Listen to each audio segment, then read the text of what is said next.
Hello students, how are you? Students, today I am going to tell you the summary of the lesson Evans tries and O level. Student, this is a story of a prisoner whose name was James Roderick Evans, who was 14 years old boy, and he escaped from the prison three times, and four times, and three times he has already escaped from prison, and then after that he was sent to Oxford Prison at Carafox in London, and he was kept in heavily guarded cell so that he might not escape from there. But even after that, he made a plan for his escape. He was very clever. For this, he requested governor that he wanted to attempt O-level examination in German language. That is why governor accepted his request, and he also arranged a tutor for him to teach German language.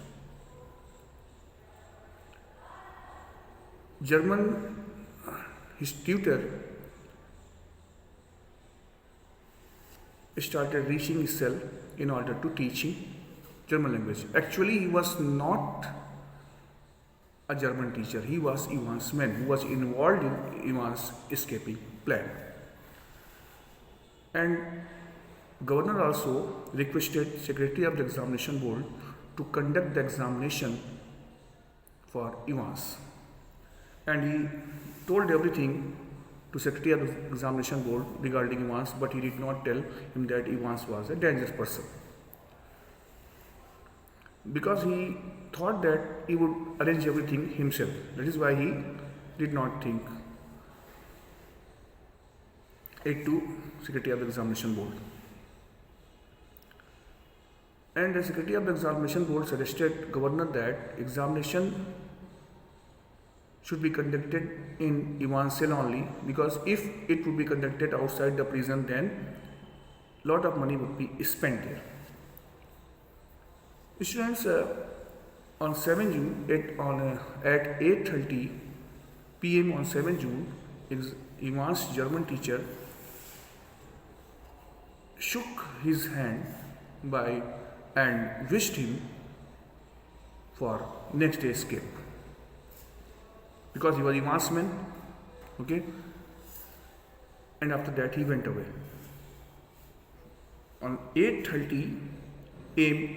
in the following morning, two prison officers, Jackson and Stephens, reached Evans' cell. Jackson was senior prison officer and Stephens was junior prison officer. And they informed Evans that examination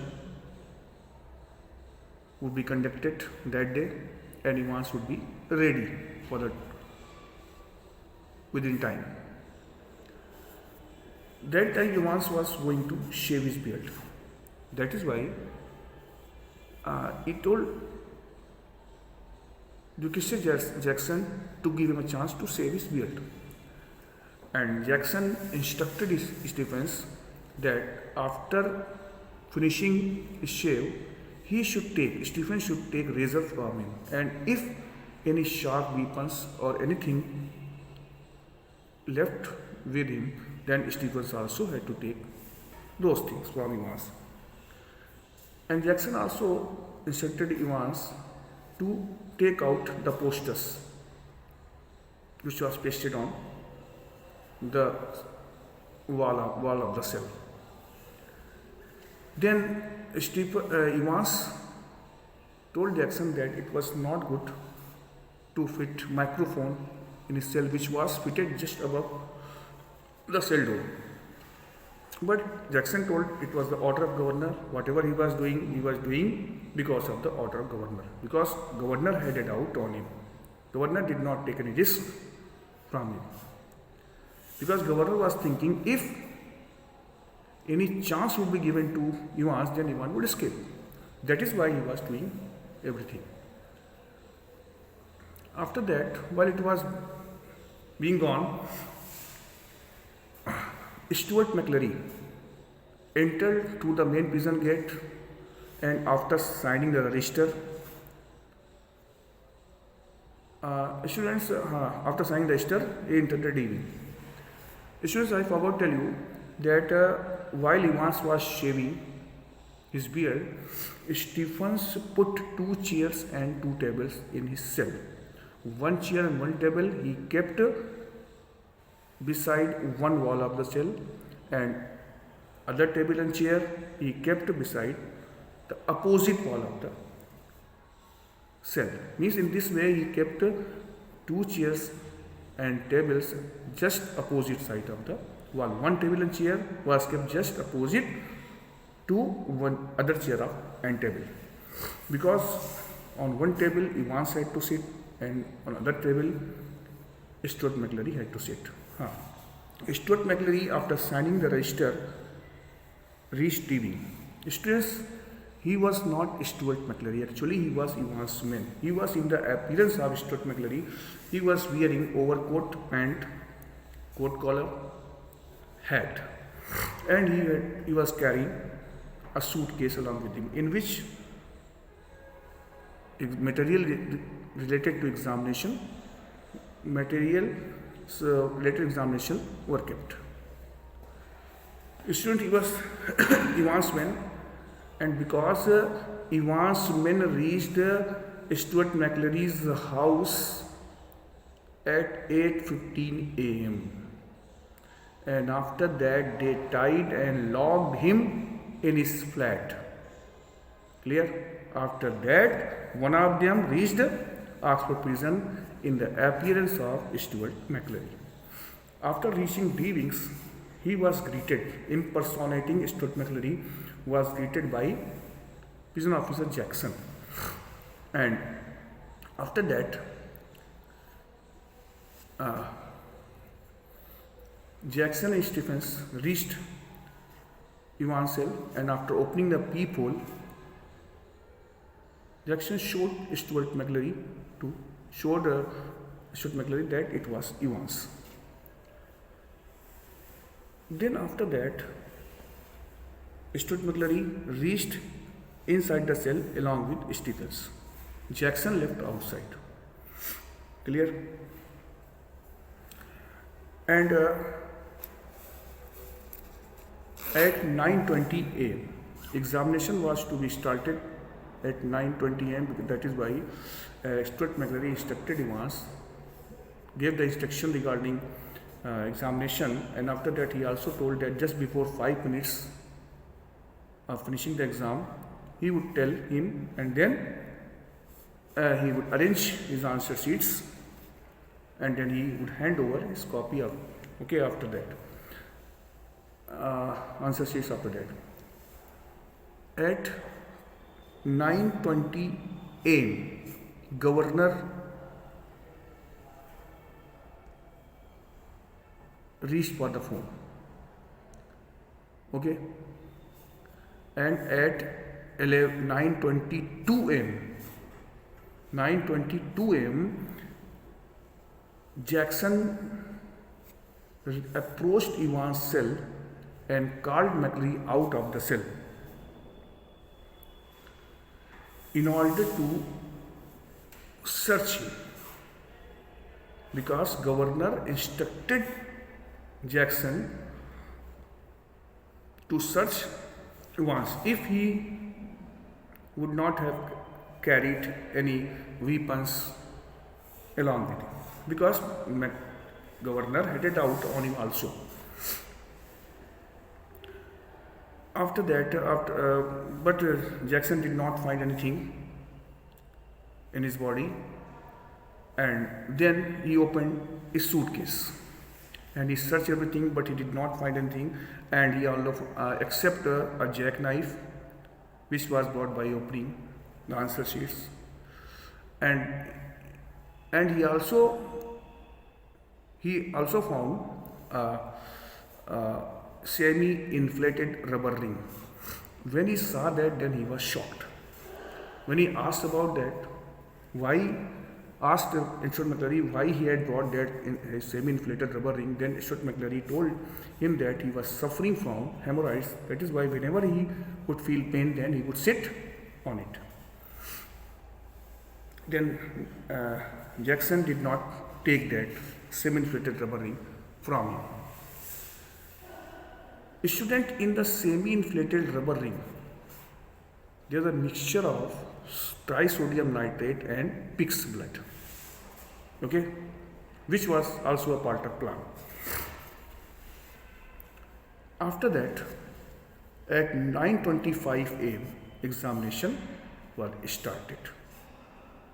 Okay, while examination was started, then Evans asked McClary if, impersonating McClary, if Stephens would be inside the cell during examination also. Then governor was listening their conversation because a microphone was fitted in Evans' cell, and governor was listening conversation through the receiver. That is why governor thought that means if Stephens would be in the Evans' cell, then it would be extra vigilant. That is why he thought that it would not be good for Stephens to stay in the cell during examination. That is why he instructed Jackson to call Stephens out of the cell. The examination was going on at 10:40 a.m. At 10:40 a.m., there was a call from Assistant Secretary of the Examination Board. He requested governor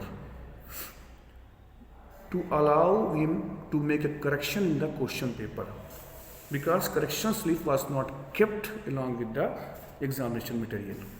That is why governor connected the line to Jackson, and Jackson handed over the phone to McClary, and Assistant Secretary of the Examination Board was giving some instructions to McClary for making the corrections in the question paper.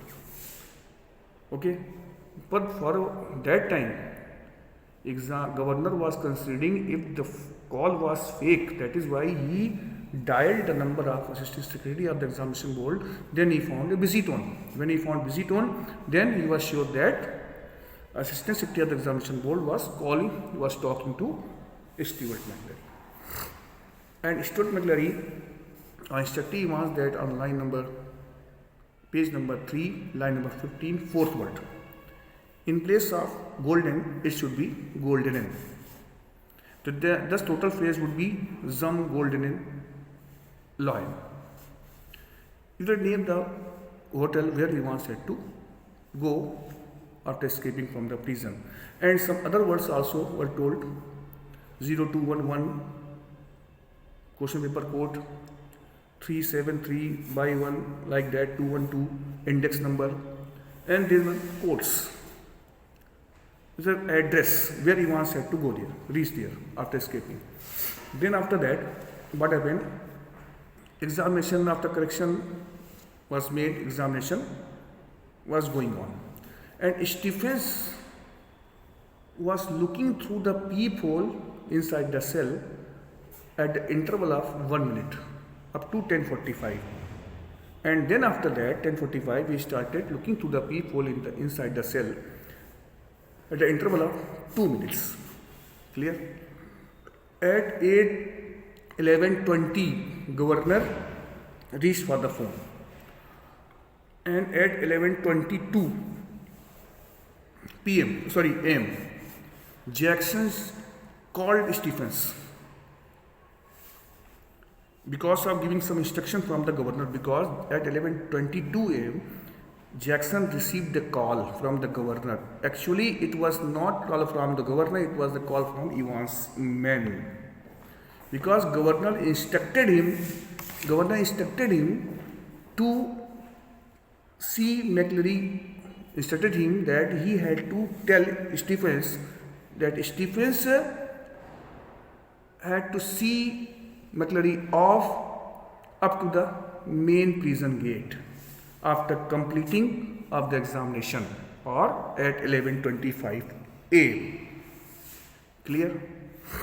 After that, examination was at McClary instructed Evans that there are 2 or 3 minutes left for the completion of the examination. He had to arrange his seats. After that, he took all the answer sheets and then he went outside of the prison along with Stephens.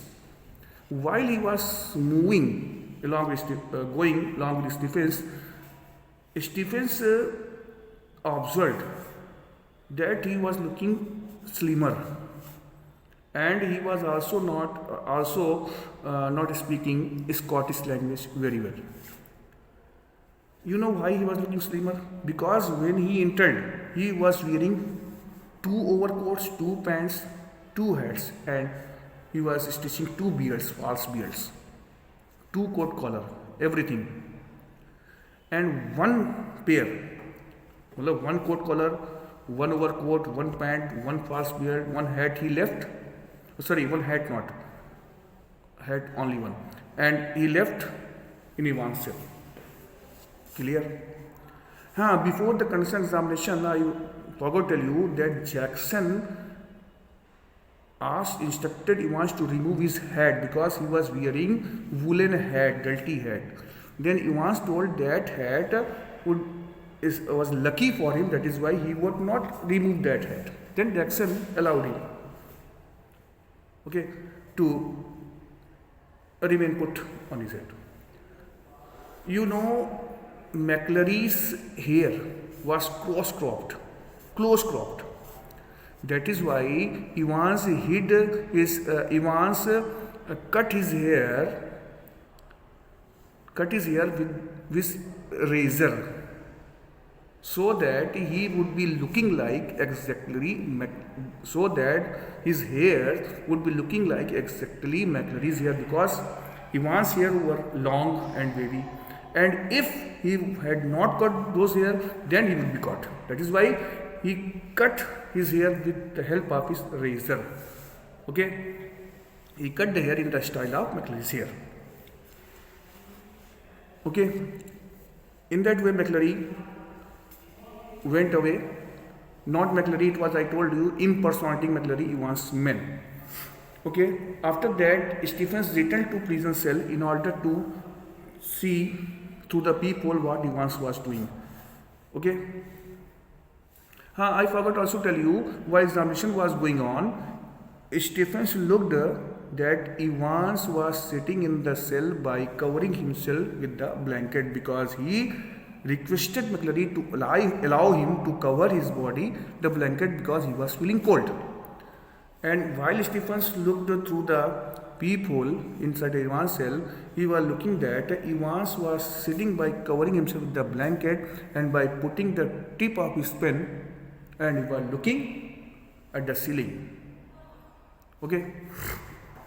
And then after seeing McClary off the main prison gate, then he looked to the peephole. Then he found that on Evans' cell somebody was sitting who was injured, and he was sitting by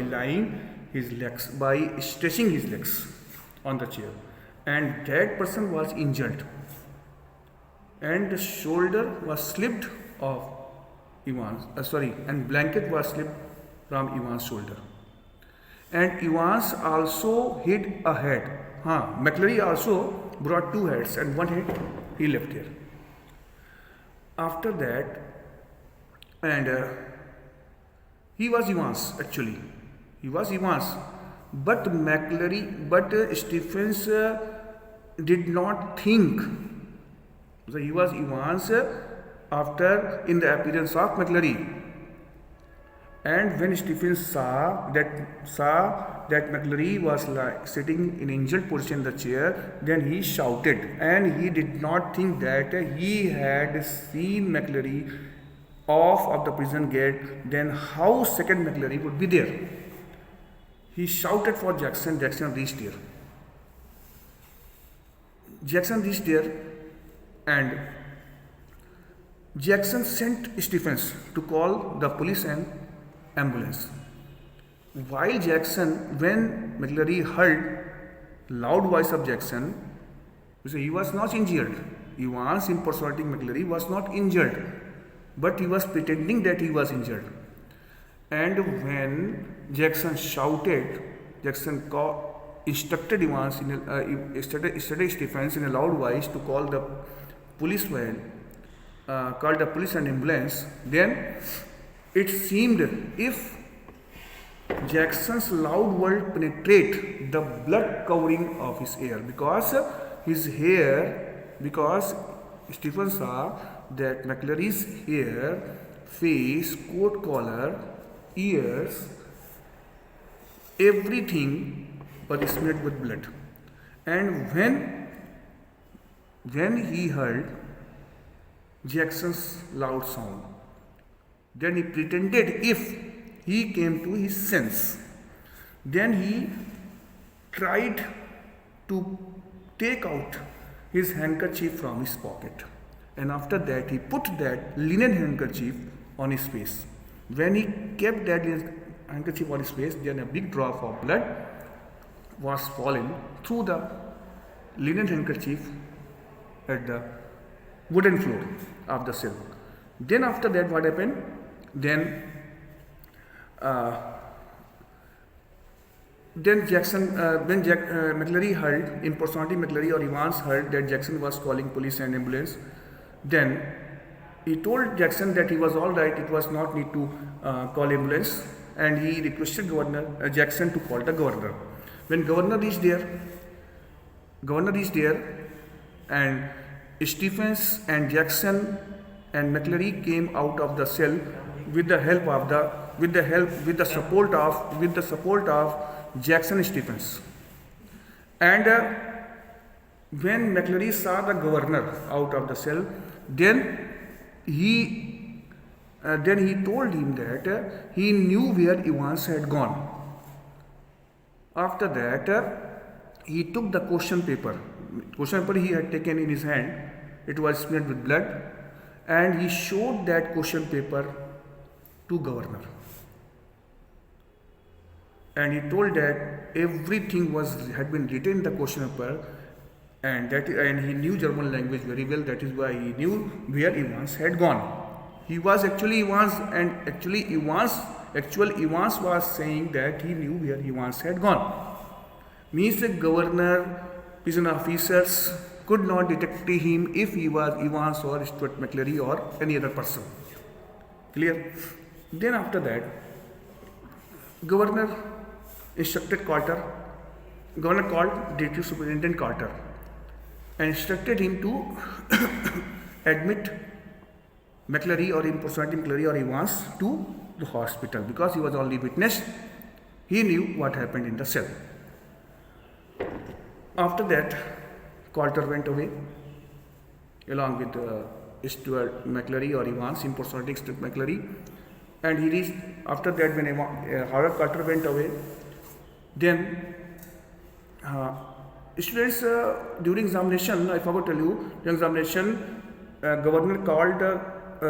governor received a call from the magistrate court, because they demanded a police van with 2 prison officers for the remand case. Okay.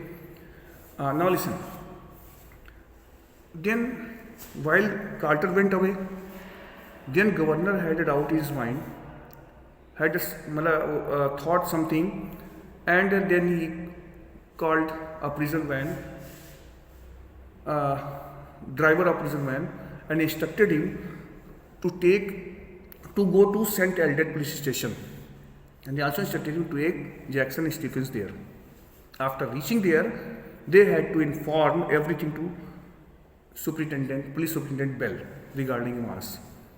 After saying that policeman went away.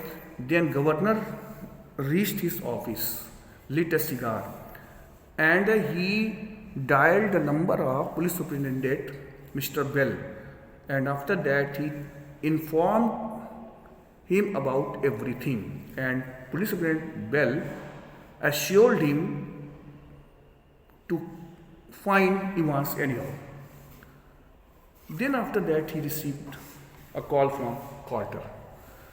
Carter told governor that McClary saw Evans' car, and they also chased his car. But after that, after they chased at some distance, after that the car was disappeared from there. Then governor told Carter that he need not to worry about Evans' chase, and this is the work of police. Police would do this. And he also instructed him to admit Stuart McClary to the hospital only.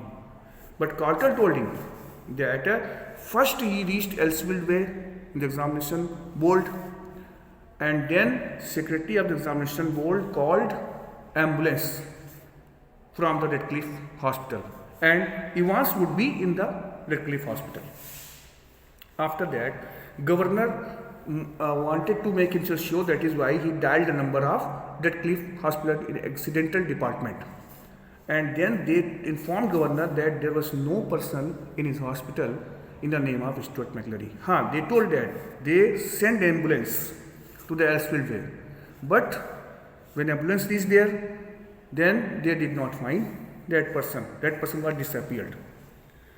Anyhow, governor knew German language very well. That is why he translated German text into English, and he also detected the codes 273-212 like this, 0211 question paper code, index number. With the help of that coding language, he located the exact place of Evans, where Evans was staying, with the help of the Ordnance Survey map. And when he saw the Ordnance Survey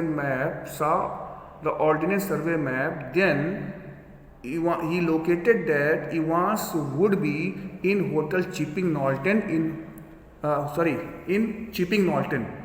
in Hotel Golden Lion, because there were too many Golden Lions hotel, and one Golden Hotel was in Chipping Norton. Okay, but in the question paper, it was written in German text that Evans would reach in Newbury, but through the coding number, he had to reach Chipping Norton to stay in Hotel Golden Lion. But governor knew very well that Evans would be in Chipping Norton in Hotel Golden Lion. Then governor reached there, and when governor reached there, Evans was returning to Hotel Golden Lion in Chipping Norton after taking a dinner. And when, after taking his key from the receptionist, who was a woman, a girl, you can say, beautiful girl, when he unlocked his room, then he found governor sitting on his bed. Then he was shocked to see. He was not shocked. He knew very well governor would reach there, but he pretended to be shocked. Then governor asked him about anything, how he planned to escape, and he also told him that this time he would not escape. He would go to the prison. Then governor asked Evans how he had done all these things. Then Evans informed governor how he poured blood on his face. Okay, because when Evans came out of the prison in a car, he was smeared with blood. When governor saw him, that there was no sign of blood on his face, because in his car there was soap and water already kept, and Evans washed his face and changed his cloth also. And he was wearing his woolen hat also. Clear? And removed that hat which was being bought by impersonating McClary, Evans' man. Then Evans told that the German teacher who used to reach in his cell in order to teach him, it was not a teacher. He was not a teacher, he was his man. Okay? And when the governor asked him how he poured the blood on his face, on his body, Evans told that in a semi-inflated ring, which impersonating Stuart McClary or Evans' men brought along with him, in that semi-inflated rubber ring, there's a mixture of pig's blood and trisodium nitrate. And he used that blood to pour on his body. And after that, governor told Evans that he would be ready to go to the prison again in his cell. Then a prison van reached there and stood just in front of was parked just in front of Hotel Golden Lion. And then governor instructed the prison officers who were sitting in the car. They were not prison officers. I told you that during examination, the one received the call from the magistrate court and they demanded a car with 2 prison officers.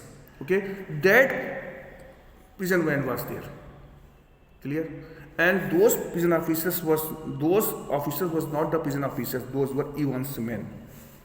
After that, Evans sat in that car. Clear? And the girl who was the receptionist in Hotel Golden Lion, he was also Evans' person. She was also involved in Evans' escape. It means Evans was very clever person, criminal. Okay? Means even after staying in cell, he executed his plan successfully. Then after that, they went away from there. Governor instructed prison officers to take Evans to prison.